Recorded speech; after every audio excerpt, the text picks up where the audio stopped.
नमस्कार दोस्तों, ocean network में आपका स्वागत है। मैं हूं ओमकार चौधरी और मेरे साथ मुंबई से जुड़ गए हैं भाऊ तोरसेकर जी। भाऊ, नमस्कार। बहुत अभिनंदन, बहुत स्वागत, नमस्कार। प्रणाम। भाऊ, गेम तो ट्रंप ने शुरू किया था, ऐसा लगता है मोदी खत्म करेंगे। ब्लैकमेल करके, धमका करके, हाथ उमेट करके दुनिया भर के देशों से डील कर रहे हैं या जबरन साइन करवा रहे हैं। भारत धमकी में नहीं आया और मोदी हाथ पर हाथ रख करके भी नहीं बैठे हैं। तो एक बात होती है, देखो आप कितने शक्तिमान हो, ताकतवर हो, उससे डिसीजन नहीं होते ना। बात हम दुनिया भर क्या बोलते हैं, डेमोक्रेसी है या ये है वो है। चाइना चाइना की भी हमारे 2 गुना आर्मी है, उनके पास भी बहुत सारे शस्त्र अस्त्र वगैरह है। रशिया के पास है, तो हर किसी के पास है, फिर भी इस ढंग से कोई बर्ताव नहीं करता ना। ये तरीका नहीं होता। मुझे समझ में इसलिए एक बार मैंने मजाक में बोल दिया तो वो सचमुच निकला है। या बिल्कुल संजय राउत जैसे अमेरिका की प्रेसिडेंसी चला रहे, उसमें कोई तर्क नहीं है, कोई लॉजिक नहीं है, कोई व्यवहार नहीं है। ये क्या तरीका हुआ? इसको धमकाओ, उसको धमकाओ, और सब इकट्ठा हो गए तो क्या करोगे तुम? इतने सालों से तुम थे, वो कौन है, किम जोंग, उसको धमका रहे हो, ईरान को धमका रहे हो। क्या हुआ आगे चलकर? कुछ भी नहीं हुआ। एक आपके गली में जो बैठा है वेनेजुएला का प्रेसिडेंट, वहां जो अराजक था उसके कारण आपने उसको उठाया, लेके गए। अब पाकिस्तान को नहीं डील कर सकते। तो जिस ढंग से वो जा रहे हैं, और पुराने जमाने में होता, हम समझते कि भाई मनमोहन सिंह होता तो चुपचाप, हाँ किधर सिग्नेचर करना है बताओ, कर देता हूं। अभी आना है तो, नहीं तो इंसान भेजो, फैक्स करके भेजो, फैक्स पर सिग्नेचर, वो मनमोहन कर सकते थे। आज का इंडिया अलग है ना, मोदी का इंडिया अलग है। और भारत के दुश्मन जो है, ट्रेडिशनल दुश्मन जो है, चाइना हो या पाकिस्तान, वो भी मान लेते हैं कि भाई आज का इंडिया बदला हुआ है। तो उसके साथ मुझे मुझे इस बारे में एक याद आती है, शरद पवार की याद आती है। जब शरद पवार 1999 में अलग हो गए, तो उन्होंने सोनिया गांधी पर आरोप किया था और आखिर उनको धक्के मारकर पार्टी से बाहर निकाला गया। आपको याद होगा, संगमा और तारिक अनवर को साथ लेकर उन्होंने बोला कि नहीं नहीं, सोनिया गांधी तो विदेश मुल्क की है, उसको प्राइम मिनिस्टर नहीं होना चाहिए, वगैरह वगैरह शुरू कर दिया।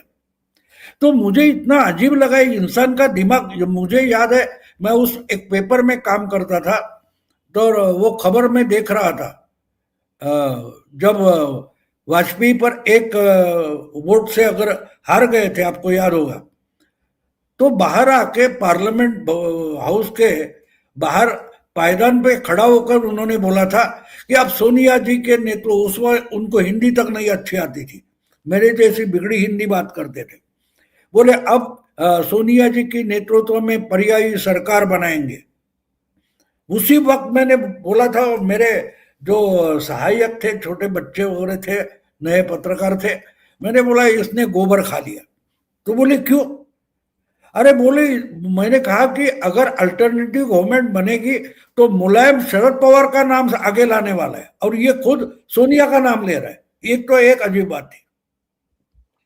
यानी अगर आपको अल्टरनेटिव करके बाकी का अपोजिशन देख रहा है, सोनिया को नहीं देख रहा था, आप ही सोनिया का नाम लेते हो। और 3 महीने बाद मुझे याद है, सोनिया ने इनको भेजा था जयललिता को अपने साथ लाने के लिए, और वहां से मुंबई लौटे और अचानक डिक्लेयर कर दिया कि भाई सोनिया नहीं हो सकती, वो मूल इंडियन नहीं है, वगैरह वगैरह वगैरह।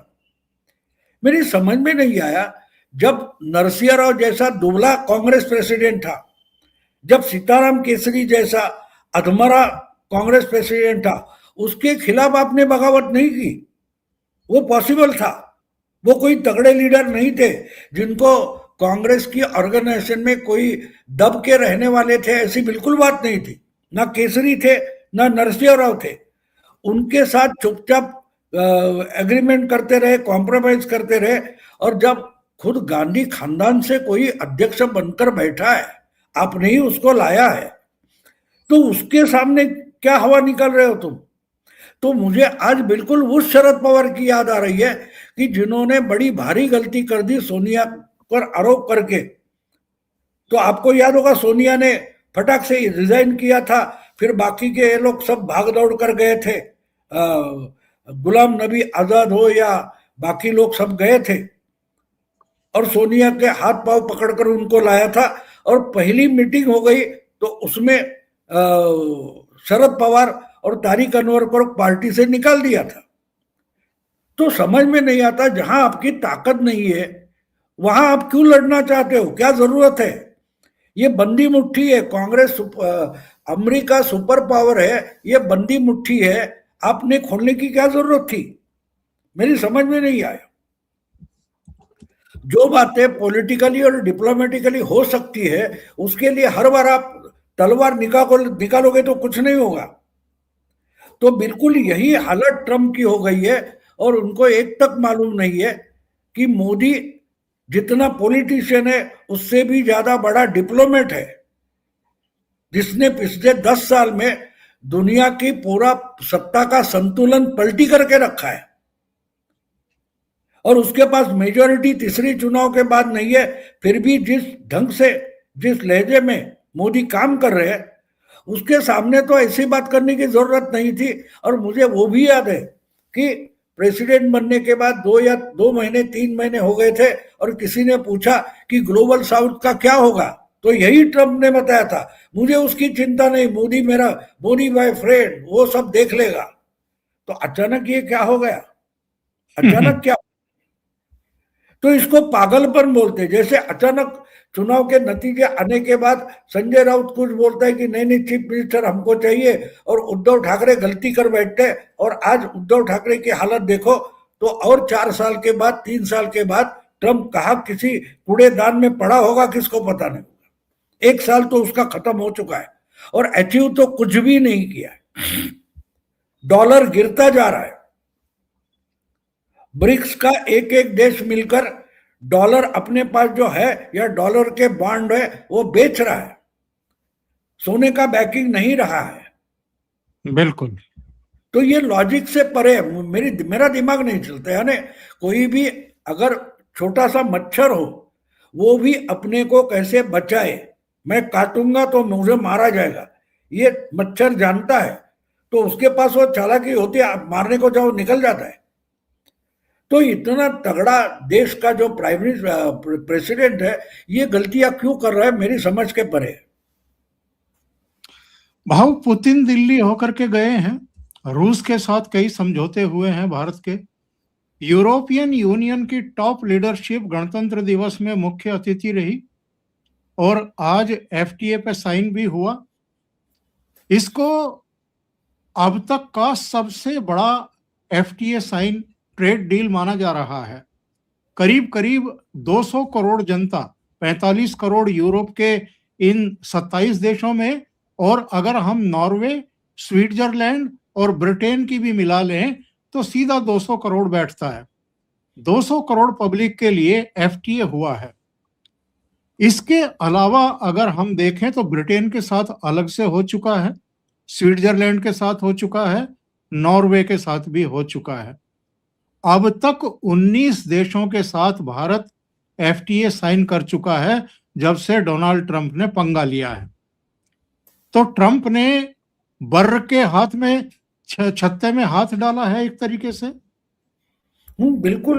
देखो मुझे वही समझ में अब बाकी साउथ अमेरिका वगैरह छोड़ दो, अफ्रीका या मिडिल ईस्ट छोड़ दो, बीच में ये यूरोप में कहा घुस गया कि जाओ भागो साले, क्यों मेरे साथ खड़े हो, भागो सामने जाओ, जाओ मोदी के पास जाओ, जाओ पुतिन के पास जाओ, जाओ चाइना के पास जाओ। ये क्या कर रहा है मेरी समझ में नहीं आ रहा है, मेरे समझ में नहीं आ रहा है। कोई भी दिमाग वाला हो, उसके पास जो चमचे बैठे हैं उनका भी दिमाग नहीं चल रहा है। क्या कर रहा है ये इंसान? अब देखो, वैसे देखो तो यूरोपियन मार्केट एक तरीके से उस पर चाइना का कब्जा था। अब चाइना में पिछले कुछ 3 हफ्तों से गड़बड़ी चल रही है, इंटरनल पावर स्ट्रगल चल रहा है। जिनपिंग अपना जो ताकत है वो गंवा रहा है या टिका रहा है पता नहीं, लेकिन अंदरूनी बातें जो खबर बनकर आ रही है वो देखने को मिलता है कि जिनपिंग इस वक्त इंटरनेशनल डेमोक्रेसी डिप्लोमेसी करने के मूड में नहीं है, ना उसको वो सहूलियत मिल रही है। और ऐसे में अगर अमेरिका यूरोप के छोटे छोटे देशों को प्रेशराइज करता है तो वो अल्टरनेटिव मार्केट ढूंढेंगे, और अल्टरनेटिव मार्केट या सप्लायर कौन है? इंडिया है। इंडिया के पास सिर्फ कारखाने नहीं है, यहाँ प्रोडक्शन करने वाला पॉपुलेशन भी है, बड़ा तगड़ा पॉपुलेशन है जो बड़ी संख्या में या होलसेल में अगर क्या बोलते हैं उसको प्रोडक्शन कर सकता है तो मोदी जी बिल्कुल वही घुस गए। अभी भी चाइना बड़ा है सप्लायर, लेकिन उस सप्लाई चेन में अगर इंडिया घुस जाता है तो आगे चलकर पुतिन और इंडिया मिलकर एक बड़ा व्यापार यूरोप में खड़ा कर सकते हैं। उससे नुकसान किसका होगा? चाइना का तो होगा ही थोड़ा, लेकिन अमेरिका का भी बड़ा होगा।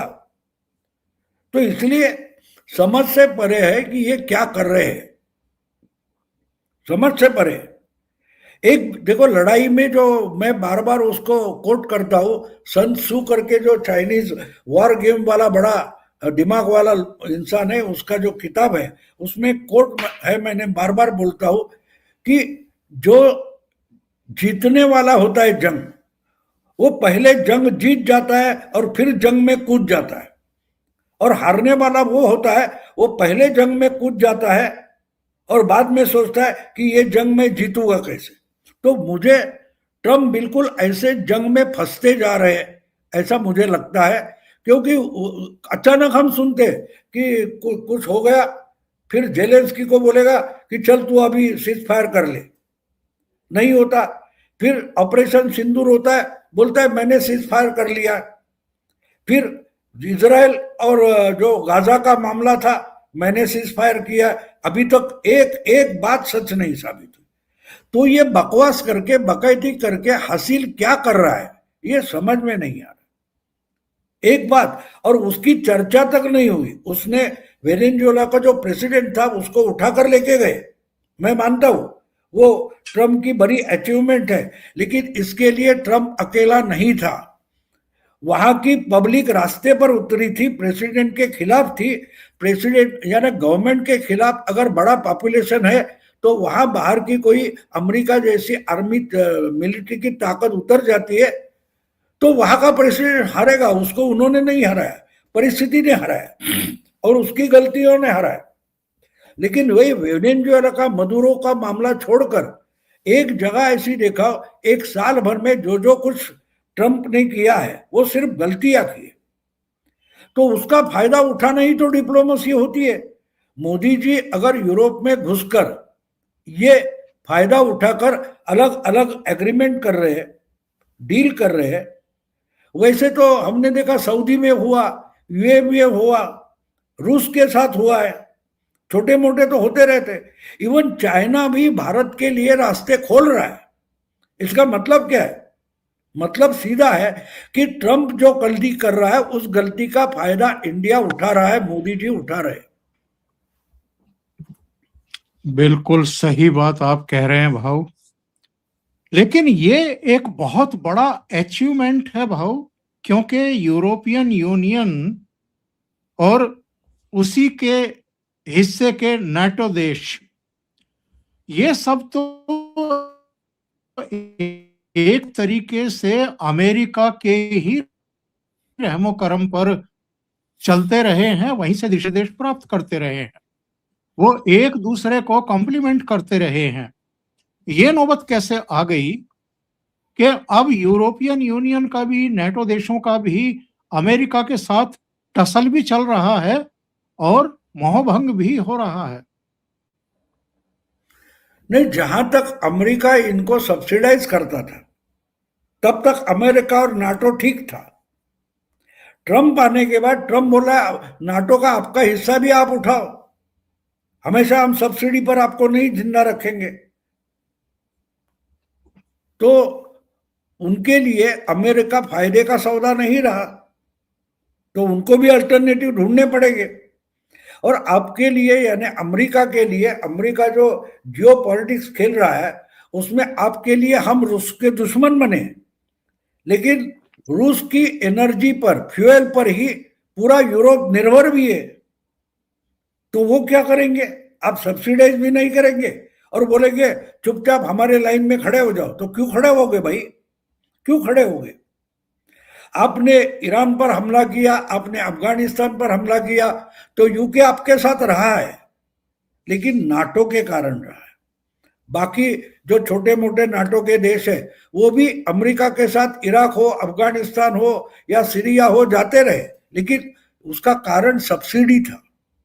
अब ये सब्सिडी चलते रखने के लिए इन्होंने जो कागज के डॉलर बना दिए। अमेरिका सबसे बड़ी फाइनेंशियल पावर वगैरह बोलना ठीक है, लेकिन पावर नहीं है, वो कर्ज में डूबा हुआ देश है। आप उनको कुछ 38 या 39 या 40 ट्रिलियन डॉलर की इकोनॉमी बोलते हो, उसमें टू थर्ड यानी मान लो 26-27 ट्रिलियन डॉलर का कर्जा है। इन्होंने कागज के बॉन्ड बनाए और डॉलर में बेच दिए। तो जिनके जिनके पास, सऊदी के पास हो गए, भारत के पास हो गए और चाइना के पास हो गए, वो कागज है। आपकी गारंटी हमने मानी है ना, नहीं तो हमारा डॉलर, हमारा ये कागज ले लो, हमको आपका बॉन्ड नहीं चाहिए। तो वो इकोनॉमी अब डूबने आई है। जैसे अचानक आपको मालूम होगा कि एक कंपनी होती है, उसके बड़े सब शेयर्स होते हैं। वो शेयर तो कागज होता है, लेकिन उस शेयर को मार्केट में जो वैल्यू होता है, शेयर मार्केट में जो वैल्यू होता है, वो अगर वैल्यू गिर जाए तो वो तो फालतू का कागज हो गया। 8 नवंबर 2016 मोदी जी ने भाषण किया और बोला आज के बाद 500 रुपया, 1000 रुपया की जो नोट है वो हम निकाल रहे, डिमोनेटाइज कर रहे। आज रात 12 बजे के बाद वो कागज के टुकड़े बन जाएंगे।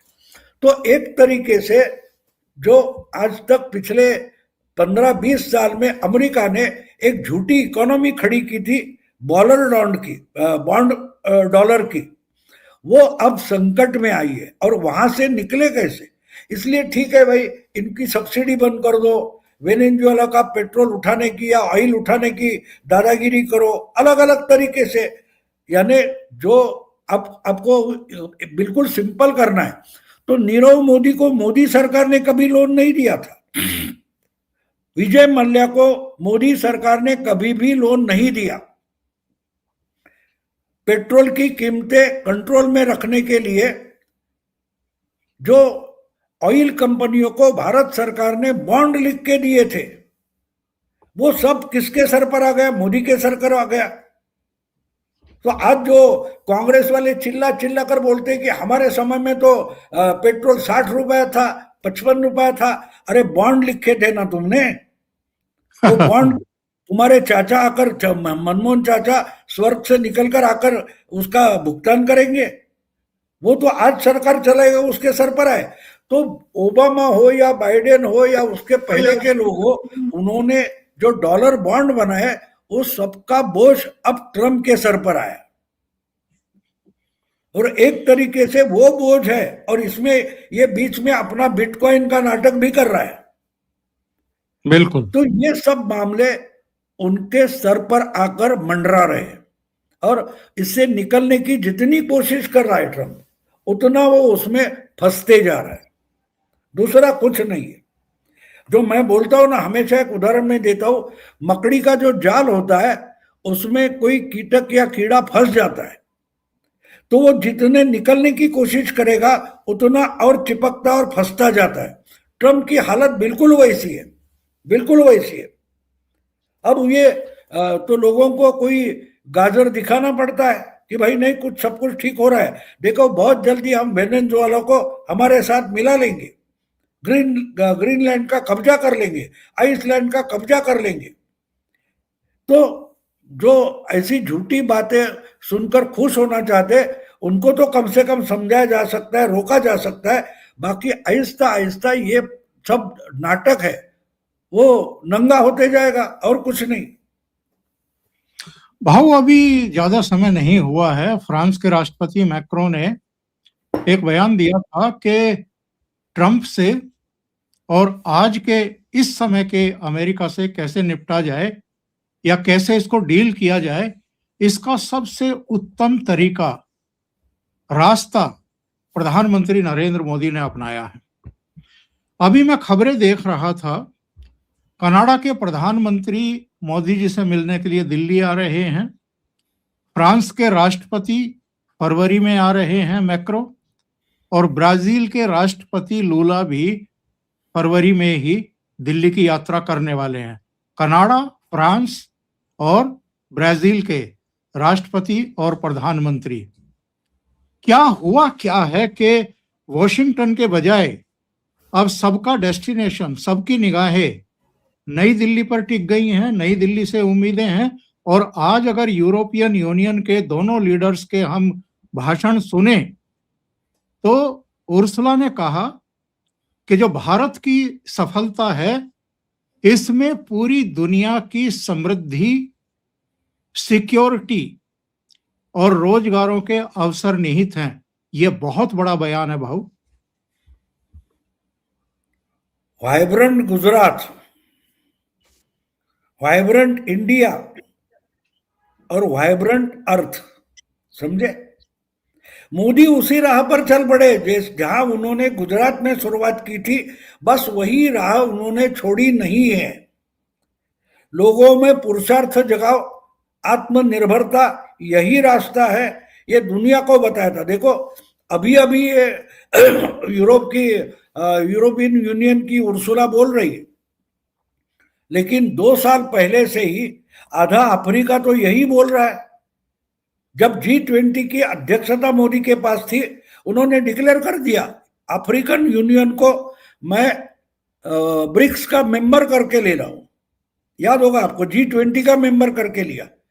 तो वहां के जो 20-22 छोटे छोटे देश है अफ्रीका के, यानी आधा अफ्रीका मोदी को लीडर मानने पर बाध्य हुआ, क्योंकि मैं आपके लिए आवाज बनूंगा, ये बोला था। G20 में मोदी ने क्या बोला था? मैं आपके लिए आवाज बनूंगा। तो उसका मतलब ये था सिर्फ G20 में नहीं, बल्कि ब्रिक्स में हो या इंटरनेशनल मंच पर मैं छोटे गरीब देशों की आवाज बनूंगा। तो आधा अफ्रीका वहां से आया था, आधा यूरोप आ गया है, और थाईलैंड हो, ये जो छोटे छोटे आसियाई देश है वो पहले से ही अधमरे पड़े हैं। उनको भी कोई मोदी जैसा उद्धारक चाहिए। तो बचा क्या है इनके पास? बचा क्या है? तो बचा था कनाडा, ब्राजील, साउथ अफ्रीका और फ्रांस, जो यूरोप की एक समय की महाशक्ति और आज भी वीटो बोला जाता है। और आपको याद होगा बहुत पहले से 1-1.5 साल से मैं एक बात कर रहा हूं कि मोदी जी नया यूनो निर्माण कर सकते हैं, और अगर रीडेवलपमेंट होती है तो पुराना मकान तोड़ना पड़ता है, तहस महस करना पड़ता है। तो एक तरीके से मोदी उसमें लगे हुए हैं और ट्रंप उनकी मदद कर रहे हैं। बोलते मुझे टेंडर दो, मैं यूनो तोड़ देता हूं। आज जो जानकारी मेरे पास है या मैंने कहीं पढ़ी है अलग अलग, तो यूनो के जो अलग अलग कुछ 50 से ज्यादा छोटे मोटे इंटरनेशनल फोरम हैं, उससे अमेरिका ने अपनी सदस्यता वापस ली है। यानी 70 हम आपको अभी इसके आगे ऐसे 70 संगठनों से अपने को विड्रॉ कर लिया। तो मतलब यह है कि आज के बाद मैं आपका सब्सिडी का पैसा नहीं देने वाला। ये बहुत बड़ी बड़ी बातें करते हैं, लेकिन इनके पास चलने के लिए पैसा कहाँ है? आपको याद होगा कोरोना का फैलाव हो गया, तब इनके पास, वर्ल्ड हेल्थ ऑर्गेनाइजेशन के पास पैसा नहीं था, उनको चलाने की जिम्मेदारी चाइना ने उठाई थी। तो चाइना में जो कोरोना फैल रहा था वो बात वर्ल्ड हेल्थ ऑर्गेनाइजेशन ने छुपा के रखी थी। इसलिए देखते देखते 2-2.5 महीने में, शायद वहां मुझे लगता है अक्टूबर के आसपास अक्टूबर 2019 में कोरोना फैलना चाइना में शुरू हो गया था, तो जो वर्ल्ड हेल्थ ऑर्गेनाइजेशन का डेलीगेशन गया था उनको वह बात पता थी, उन्होंने छुपा के रखी और दुनिया भर फैल गया। तो ये साले फुकट के भीख मिलती है कटोरे में, उस पर चलने वाले फोरम है, तो उनको खरीदने में कितना टाइम लगता है। मोदी और पुतिन मिलकर इनके मुंह पर अगर दो चार अरब डॉलर का भीख फेंकेंगे तो ये चुपचाप तुम्हारे साथ आ जाएंगे, कोई बड़ी बात नहीं। तो इसलिए मैं पिछले 2 सालों से ज्यादा बोल रहा हूं कि मोदी यूनो तोड़ेंगे। और मुझे तो यहां तक दिखाई दे रहा है कि जो मुंबई में, नवी मुंबई में बड़ा एयरपोर्ट बना है, तो मोदी जी का टारगेट है कि मुंबई को अगला न्यूयॉर्क बनाना है, जहां यूनो का हेडक्वार्टर होता है। बहुत क्योंकि महत्वपूर्ण न्यूयॉर्क भी अमेरिका की, दुनिया की आर्थिक राजधानी है। तो एक तरीके से जो खबरें आप मुझे सुना रहे हो वो मेरा जो दावा है पिछले 1.5-2 साल से, उसको आधार दे रही है कि हाँ बिल्कुल हर कोई मुंबई की तरफ, भारत की तरफ देख रहा है कि भारत एक नई इंडस्ट्रियल और फाइनेंशियल और कमर्शियल राजधानी दुनिया की बनकर उभर रहा है, और इसलिए ये लोग आ रहे हैं। और कौन सी बड़ी बात है। भाऊ, जो कुछ आप कह रहे हैं वो एक और घटना इसकी पुष्टि करती है। अभी गाजा पीस बोर्ड के नाम पर इन्होंने दुनिया के चुनिंदा देशों को आमंत्रण पत्र भेजा था कि आप लोग 10,000 करोड़ डॉलर दो और इसकी अस्थाई सदस्यता ले लो। बहुत सारे देश जिनका कोई, मैं नहीं समझता कि इकोनॉमिकली भी और वैसे भी उनका कोई बहुत ज्यादा शेयर है दुनिया में, ऐसे लोग तो, और जो जिनकी ये वहां मरोड़ सकते हैं, जिनको ब्लैकमेल कर सकते हैं, धमका सटका करके बुला सकते हैं, वो सब तो इनके साथ इकट्ठा हो गए। 50 से ज्यादा देशों को इन्होंने निमंत्रण भेजा, लेकिन केवल 20-22 उस समय इकट्ठा हुए जब इसकी घोषणा हुई, 50 भी इकट्ठा नहीं हुए। तो गाजा पीस बोर्ड से जैसे ही भारत ने दूरी बनाई या चुप्पी साधी, वैसे ही चीन और रूस दोनों थोड़ा पीछे हट गए। वो भी, उन्होंने भी कोई जवाब नहीं दिया भारत की। अच्छा, ब्राजील को इन्होंने खुन्नस में आमंत्रण ही नहीं भेजा था कि आप आइए। क्या इस घटना से अब ट्रंप की समझ में आ गया होगा कि ये जो आप घुड़की दे करके, धमकी दे करके, ब्लैकमेलिंग से, दूसरे तौर तरीकों से पूरी दुनिया को अपनी उंगली के इशारे पर नचाना चाहते हैं, अब दुनिया आपके इशारे पर नाचने को तैयार नहीं है? देखो, समझ में आना एक बात अलग होती है और उसका स्वीकार करना और अकॉर्डिंगली अपना आचरण करना अलग बात होती है। उद्धव ठाकरे की समझ में आ गया कि वो विधानसभा चुनाव बुरी तरह से हार गए, कॉरपोरेशन का चुनाव बुरी तरह से हार गए। समझ में नहीं आने का क्या मतलब है, आंकड़े सामने है, समझ में आता है, लेकिन उनके जो तेवर है वो नहीं उतर रहे। तो ट्रंप बिल्कुल अलग नहीं है, ट्रंप बिल्कुल अलग नहीं है। उनको लगता है कि जब तक मैं हार नहीं मानूंगा तो सब दुनिया मुझे डरेगी। तो वो समय चला गया है, उनकी समझ में नहीं आ रहा है। अब देखो, यूनो का क्या काम होता था, यूनेस्को का क्या काम होता था, और जो कोई बड़े यूएन ह्यूमन हेल्थ, क्या ह्यूमन रिहेबिलिटेशन वगैरह चल रहा था, हमेशा वो लोग पहले गाजा में दौड़ते थे, खाना पीने का सामान लेकर, दवाइयां लेकर जाते थे। आज कौन भेजता है? कहीं भूकंप हो गया, भारत भेजेगा, हम गेहूं भेजेंगे, हम आटा भेजेंगे, हम दवाइयां भेजेंगे, हम डॉक्टर का एक डेलीगेशन भेजेंगे। ये कौन काम करता था? चाइना कर रहा है, आज रूस कर रहा है, अमेरिका कर रहा है, नहीं इंडिया कर रहा है। जो छोटे छोटे देश है उनको समझ में आया है, ट्रंप की समझ में कुछ आने की जरूरत नहीं है। जो यूनो के 150-200 मेंबर है उनको समझ में आ रहा है कि अगर कोई हमारे लिए भगवान की तरह दौड़ कर आएगा तो इंडिया आएगा, तो अपने आप बाजी पलट जाती है। ये आप स्वीकारो या ना स्वीकारो, उससे भारत को और मोदी को कोई मतलब नहीं है। भारत किसी का वैलिडेशन या मान्यता नहीं चाहता, ये आप समझ लो। और इसलिए ट्रम्प जो करना है करे, मोदी अपनी तरीके से जा रहे हैं। और देखो अब 8 महीने से ज्यादा हो गया, लेकिन ट्रम्प जो बकैती कर रहा है उसका मोदी जवाब तक नहीं देते, इग्नोर करते हैं। तो बात साफ है, जिनको समझना है समझो, ना समझे वो अनाड़ी है, और क्या है। हाँ एक बात है, और इसके बीच में जो खबर आई थी, यूके है, फिर फ्रांस है, ऐसे देश, कनाडा भी है, बोलता है कि हमको ब्रिक्स में आना है। इसका मतलब क्या है? ब्रिक्स नया यूनो बनने जा रहा है, जिसकी लीडरशिप यहां से वहां से देखो तो एक तरीके से मोदी कर रहे हैं। अगर ब्राजील यहां आ रहा है, मतलब क्या है? मतलब बोलता है कि यही ब्रिक्स की लीडरशिप तो मोदी के पास है, यानी उनको चुना नहीं है, लेकिन एक तरीके से मोदी ही ब्रिक्स को लीड कर रहे हैं। और पॉलिसी जो है डी डॉलराइजेशन, वो लेकर मोदी ही चल पड़े हैं, तो बाकी के आहिस्ते आहिस्ते फॉलो कर रहे हैं। तो लीडरशिप अगर हमारे पास है, यूनो की लीडरशिप एक तरीके से अमेरिका के पास थी, वो लीडरशिप बिन बताए इंडिया के पास आ रही है।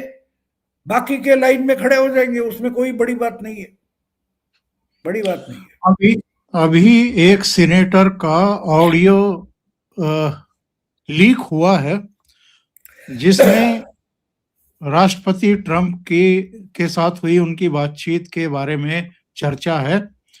और उन्होंने ट्रंप को समझाया था कि भारत के साथ ऐसा व्यवहार मत करिए, ये ट्रेड डील सिरे चढ़ाइए।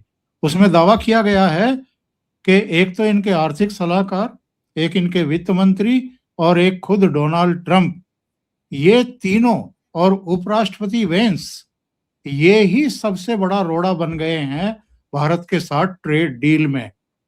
तो ये भारत को एक तरीके से सबक सिखाना चाहते थे, मोदी को अलग थलग करना चाहते थे, पॉलिटिक्स खराब करना चाहते थे, यहाँ की इकोनॉमी को डेड बता करके और ट्रेड डील को सिरे ना चढ़ा करके। लेकिन दांव उल्टा पड़ गया भाव। 19 देशों के साथ अब तक भारत ट्रेड डील कर चुका है, एफटीए साइन कर चुका है। नहीं देखो, दाव था ही नहीं, दाव था ही नहीं। हमारे यहाँ के जर्नलिस्ट जो है ना, वो वेस्टर्न और अमेरिकन पेपर की जो झूठी थाली के बाहर पड़ा हुआ खाना होता है, वो उठा के हमें परोसते। तो डील उसका उनका सबक वो क्या सिखाएंगे? अगर हम आपको रिकॉग्नाइज नहीं कर रहे तो आप क्या हमें सबक सिखाओगे? जो बकवास करने करो, अपने हाथ से मरो, हमको क्या करना है, हमको परवाह नहीं है। जब मोदी उनको जवाब तक नहीं दे रहे तो वो सबक सिखा रहे, वो सबक हम भी क्यों बोले? छोड़ दो उनको, अपने कर्म से मरने दो।